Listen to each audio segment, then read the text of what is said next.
कृषी मंत्री माणिकराव कोकाटेंच्या निकालावर 5 मार्चला सुनावणी। चुकीच्या पद्धतीने घरं लाटल्याचा कोकाटेंवर आरोप। शिक्षेविरोधात कोकाटेंनी दिलं होतं आव्हान।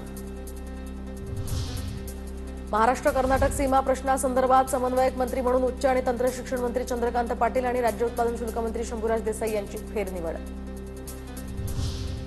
पुण्याच्या ग्रामीण भागामध्ये भाजप सदस्य नोंदणी अभियान जोमात सुरू। 8.5 लाख सदस्यांच्या नोंदणीचा टप्पा पार। दरम्यान भाजपचे जिल्हा प्रभारी नवनाथ पडळकर यांची माहिती।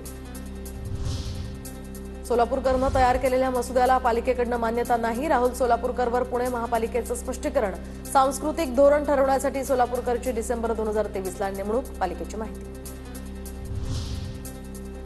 राहुल गांधींना नाशिक न्यायालयामध्ये उपस्थित राहण्याचे आदेश। स्वातंत्र्यवीर सावरकर यांच्याविषयी जाहीर सभेमध्ये आक्षेपार्ह वक्तव्य केल्याप्रकरणी याचिका।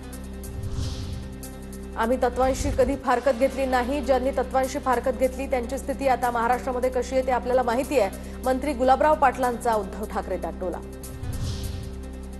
राज्यातील प्रकल्प साठ्यामध्ये एकूण पाणीसाठा 58.68% शिल्लक। गतवर्षीच्या तुलनेत यंदा 19% पाणीसाठा जास्त। अकोला, धुळे, हिंगोली जिल्हाधिकारी कार्यालयांकडे आता माहिती अधिकार कायद्याअंतर्गत जानेवारीमध्ये केलेले 100% अर्ज प्रलंबित। तर 8 महानगरपालिका 24 जिल्हा पोलीस अधीक्षक स्तरांवर तेच चित्र आहे। सामान्य प्रशासनाला अहवाल। तर काळा कोट न घालता वकिलांना 4 महिने काम करता येणार। दरवर्षीपेक्षा 15 दिवस आधीच मुभा। मात्र उन्हाळ्यात सुद्धा वकिलांकडून सर्रासपणे वापर।